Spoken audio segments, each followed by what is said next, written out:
غادي نديرو التصحيح ديال ليكزامان فان دو موديول ريجيونال اللي كان في 2013 2014. غنخليو هادوك لي كيسيون دو كور اللي كاينين في الاول لان فيهم شي حوايج اللي مازال ما قريناهمش تنرجعوا لهم من بعد.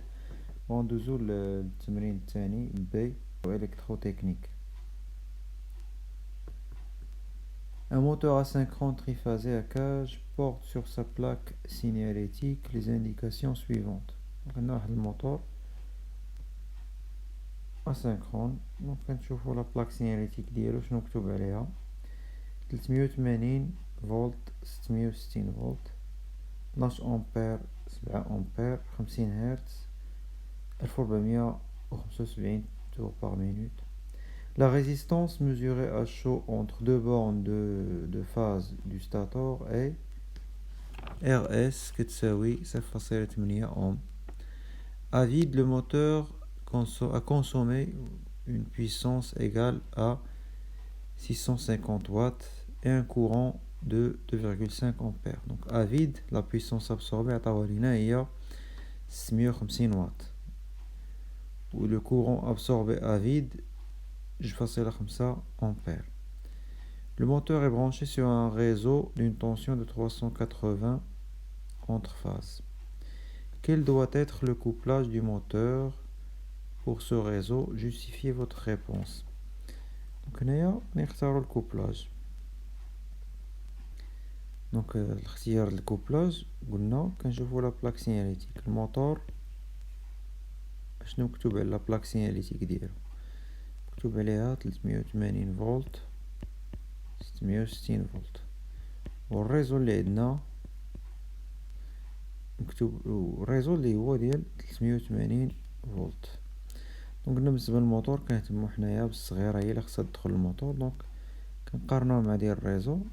الكوبلاج اللي غيدخل ليا 380 للموتور انطلاقا من الريزو ديال 380 فولت هو الكوبلاج تريونغل. هنايا هما قالوا لك justifiez votre réponse. دونك هنايا car les enroulements du moteur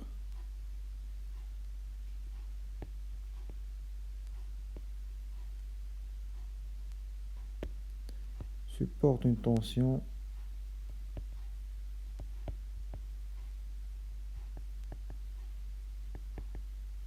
de 380 volts selon la plaque signalétique.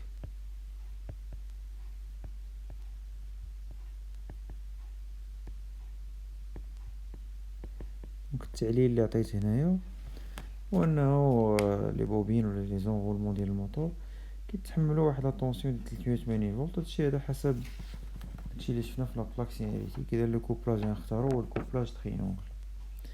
السؤال الثاني calculer le nombre de pôles du moteur. دونك هنايا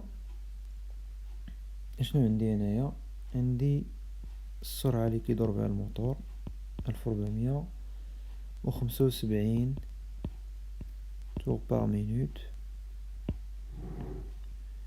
وعندنا لا فريكونس ديال الريزو اللي هي 50 هرتز.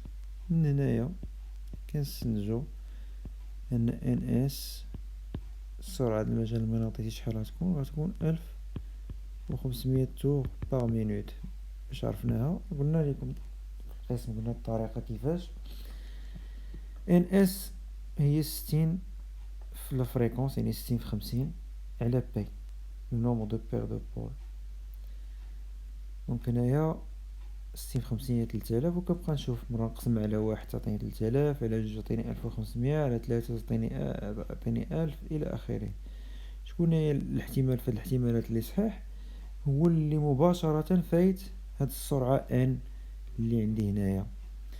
دونك شكون هي 1500؟ شكون هو بي اللي استعملنا باش نلقاو 1500؟ دونك 60 في 50 على شحال اللي عطاتني 1500؟ 60 في 50 على جوج. دونك لو نومبر دو بير دو بول هو جوج. إذا لو نومبر دو بول، دونك لو نومبر دو بير دو بول قلنا هو جوج. إذا لو نومبر دو بول غادي يكون هو الدوبل ديالو اللي هو 4. السؤال الثالث calculer le facteur de puissance à vide. On dit la puissance absorbée à vide هي 650 واط وكيجي ضربو بها 3 U في التيار à vide راه عطاوه ليا فيه 2.5 أمبير في كوسينوس في à vide اللي كنقلب عليه. إذا كوسينوس في à vide غادي يكون هو la puissance absorbée à vide ثم نجي نضرب بها 3 توتر في التيار كي حسبناها هي 650 ثم نجي نضرب بها 3. الريزو عندي فيه 380 فولت والتيار قلنا 2.5 أمبير. إذا شحال غتعطينا هنايا كوزينوس في 0.395 ولا 0.4 تقريبا. السؤال الرابع calculer les pertes dans le fer du stator. هنا غادي نديرو bilan de puissance à vide باش نلقاوهم. Donc à vide شنو عندي le bilan de puissance, la puissance absorbée à vide تتساوي donc la puissance utile à vide هي 0 زائد les pertes اللي عندنا les pertes fer, les pertes joule statoriques à vide, les pertes joule rotoriques à vide كيساويو 0 و les pertes mécaniques. نحسبو les pertes joule statoriques بعداك. donc عندي les pertes joule statoriques à vide شنو كيساويو. نرجع نشوف هنا مقاومة عطيني la résistance entre deux bornes du stator. إذا الصيغة اللي نخدم بها هي 3/2 هاد la résistance في التيار à vide au carré نحسبوها هي 3/2. la résistance عندي فيها 0.8 والتيار هو 2.5 أمبير au carré. donc تساوي إلا حسبتو هادشي غادي نلقاو هي 7.5 واط. إلا رجعنا عوضنا هنا دونك لي بيرت فيغ لي تنقلبو عليهم هما لا بويسونس ابسوربي ا فيد ناقص لي بيرت جول ستاتوريك ناقص لي بيرت ميكانيك. لا بويسونس ابسوربي ا فيد راه قلنا هي 650 ناقص لي بيرت جول اللي دابا حسبناهم 7.5 و لي بيرت ميكانيك ولي بيرت ميكانيك دونك نورمالمون هنا في التمرين راه كان خصهم يعطيوهم لينا ولكن الا زدنا قرينا من بعد راه غتلقاوهم عاطينهم. دونك لي بيرت ميكانيك عطاوهم 50 واط نورمالمون كان خصهم يعطيوهم قبل ولكن عطاوهم من بعد. الا قريتو التمرين غتلقاوهم 50 واط من بعد عطاوهم في السؤال اللي جاي مباشرة من بعد هذا. الا حسبنا هنايا غادي نلقاو 592.5 واط. من بعد قالك lors de l'essai en charge nominale la puissance mesurée par la méthode des 2 wattmètres est P1 égale 4400 watts et P2 égale 2600 watts. Les pertes mécaniques constantes sont égales à 50 watts. On m'a d'abord عطاو les pertes mécaniques.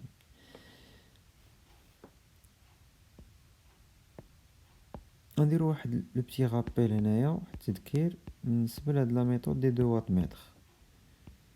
هنايا الميثود هادي تنستعملو فيها جوج ديال لي واتمتر باش كنعبرو لا بويسونس.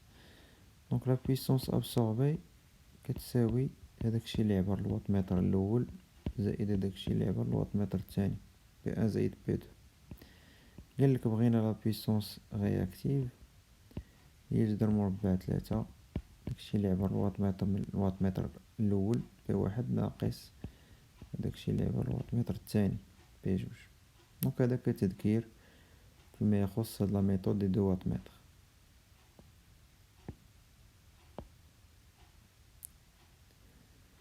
calculer lors du fonctionnement en charge nominale السؤال الخامس le glissement du moteur. donc le glissement هنايا هو NS ناقص N على NS donc 1500. السرعة بما انه قالك الفونكسيونمون نومينال نرجعو ناخدوها من لابلاك سيناليتيك هي 1475 500. دونك الا حسبتو هنايا غتلقاوها 0,016 ولا تقريبا هي 1,6%. هو الجليسمون. السؤال السادس لي بيرت جول دو موتور.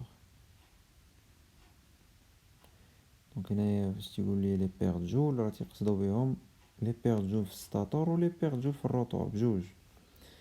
لي بيرت جول ستاتوريك بعدا هما الاولين نحسبوهم نفس الصيغه اللي قلنا 3/2 لا ريزيستانس اونتر دو بورن في التيار او كاري تساوي. ودابا هنايا خص ردو البال واحد العمليه 3/2 المقاومه عندي هي 0.8. دابا هنا فاش نرجع لابلاك سينيتيك كنلقى جوج ديال التيارات عندي 12 امبير وعندي 7 امبير. شكون هو اللي غندير هنا واش 12 ولا 7؟ دونك شنو قلنا حنايا؟ قلنا ان دائما الصغير هو الجي هو لو كورون سامبل اللي لداخل. دونك 7 هي الجي هادي كيما بغا يكون الكوبلاج دائما التيار الصغير هو اللي تيكون لداخل في الموتور يعني لو كورون سامبل الجي. بما ان عندي انا الكوبلاج تريانغل راه التيار اللي على برا اللي هو اي يساوي جذر مربع 3 في جي. دونك جذر مربع 3 ضربتها في 7 راه تعطيكم تقريبا 12. دونك هي لا طونسيون الاخرى سميتو عفوا لو كورون الاخر اللي كاين في لابلاك سينيتيك اللي هو 12. فوالا دونك هادي مهمه بزاف ما خصكمش تغلطوا فيها.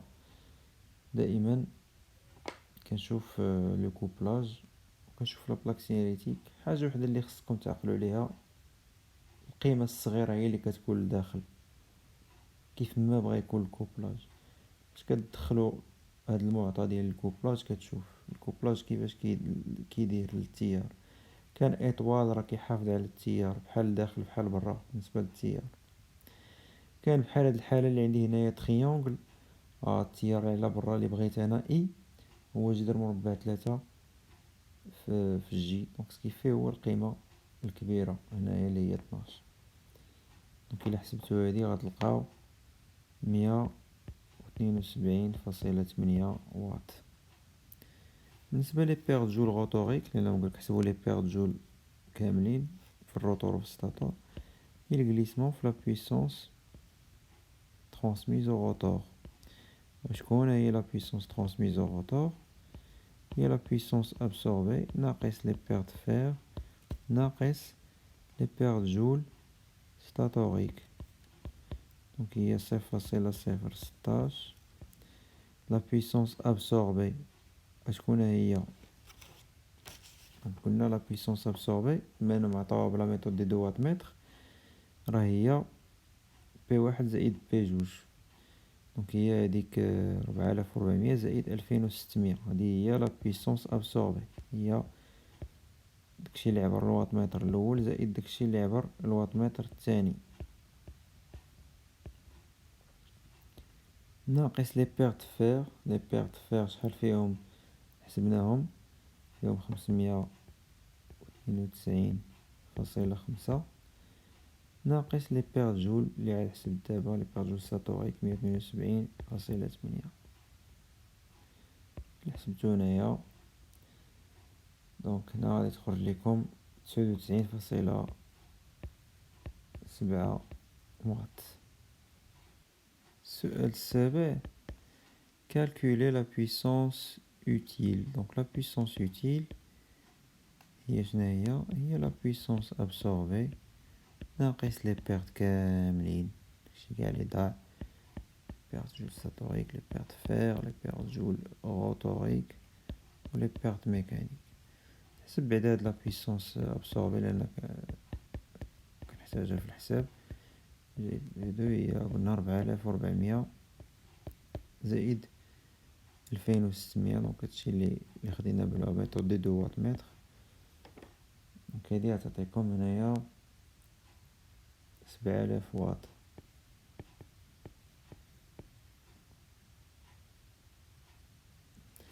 ندوز دابا لهنا دونك لا بويسونس اوتيل غتكون هي 7000 لي بيرت جول. دونك نعوض كل حاجه بالقيمه ديالها.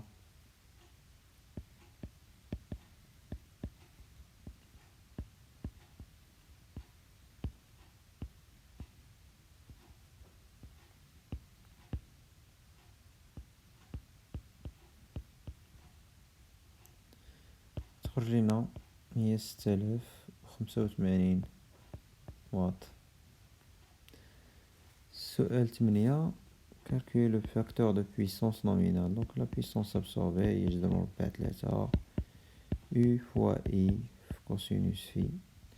إذا cosinus phi اللي هو le facteur de puissance هو la puissance absorbée على جذر مربع 3 U fois I هي 7000 مقسومة جذر مربع 3. الريزو راه عندنا فيه 380 والتيار إي راه قلنا هو 12. راه شرحنا علاش في السؤال اللي قبل. وكتخرج لينا 0.886. السؤال 9 le rendement. Donc calculer le rendement et le couple utile du moteur. Donc le rendement ou la puissance utile et là la puissance absorbée. La puissance utile à تحسبناها 6085 et là la puissance absorbée 7000. Donc كتعطينا 0.169 أو لا 86.9%. وبالنسبة للكوبل يوتيل هو 60 على 2 بي في سرعة الموتور في لا بويسونس يوتيل.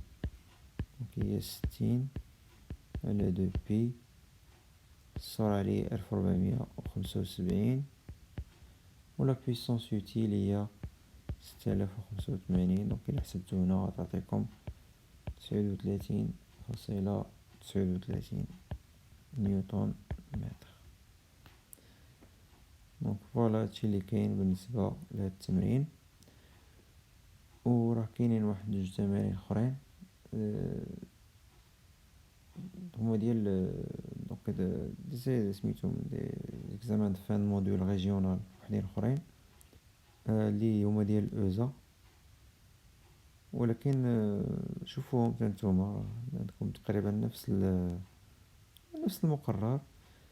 دونك انا صلحت معكم هاد التمرين هذا، ولكن هذا لا يمنع ممكن تشوفوا هادوك جوج تمارين اللي درت مع الاوزا تا هما تستافدوا منهم تا هما اللي هما ليكزامان دو فان موديول ريجيونال ديال 2017 و ديال 2018.